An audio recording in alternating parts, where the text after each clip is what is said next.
দর্শক মণ্ডলী, দৈনিক খবর সংযোগ ফেসবুক পেজে আপনাদের আবারও সাদর সম্ভাষণ এবং স্বাগতম জানাচ্ছি। আমি শেখ সাদি। আপনারা জেনেছেন যে দুদকের মামলায় হাজিরা দিতে এই মুহূর্তে আদালত প্রাঙ্গণে উপস্থিত হয়েছেন অর্থনীতিবিদ ডক্টর ইউনুস। আপনারা জানেন শ্রমিক কর্মচারীদের কল্যাণ তহবিলের অর্থ আত্মসাতের অভিযোগে দুর্নীতি দমন কমিশনের দুদকের মামলায় হাজিরা দিতে এই মুহূর্তে আদালত প্রাঙ্গণে উপস্থিত হয়েছেন দেশের বিশিষ্ট অর্থনীতিবিদ ডক্টর ইউনুস। সকাল 10টায় ওনার হাজিরা দেওয়ার কথা ছিল, কিন্তু উনি 10:30টার দিকে এই মুহূর্তে উপস্থিত হয়েছেন।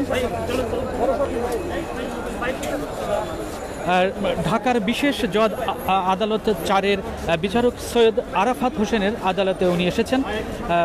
ডক্টর ইউনুসের আইনজীবী ব্যারিস্টার আবদুল্লাহ আল মামুন দৈনিক খবর সংযোগে এ তথ্য নিশ্চিত করেছেন।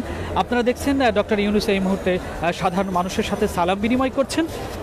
এই মুহূর্তে আদালত প্রাঙ্গণে নিরাপত্তা জোরদার করা হয়েছে। বেশ হাস্যোজ্জ্বল দেখা যাচ্ছে ডক্টর ইউনুসকে।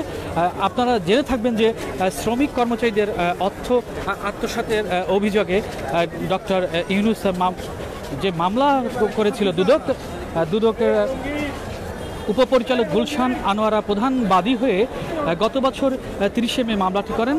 তদন্ত প্রতিবেদনে বলা হয়েছে আসামিরা 25 কোটি 22 লক্ষ টাকা অবৈধভাবে আত্মসাতের অভিযোগে ডক্টর ইউনুস এই মুহূর্তে আদালত প্রাঙ্গণে এসেছেন।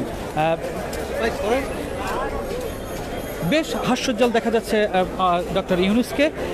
উনি আর অল্প কিছুক্ষণের মধ্যেই ঢাকার বিশেষ জজ আদালত 4-এর বিচারক সৈয়দ আরাফাত হোসেনের আদালতে হাজিরা দিবেন।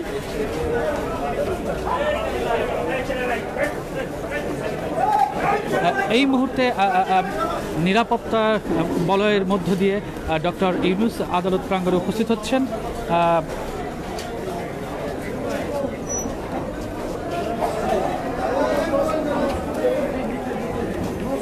শ্রমিক কর্মচারীদের কল্যাণ তহবিলের অর্থ আত্মসাতের অভিযোগে দুর্নীতি দমন কমিশনের মামলায় হাজিরা দিতে এই মুহূর্তে আদালতে উপস্থিত হয়েছেন ডক্টর ইউনুস। দর্শক মণ্ডলী, ফেসবুক পেজে আমাদের খবর সংযোগের সাথে সংযুক্ত থাকুন। আমরা পরবর্তীতে আবার আপনাদের সাথে সংযুক্ত হওয়ার চেষ্টা করব।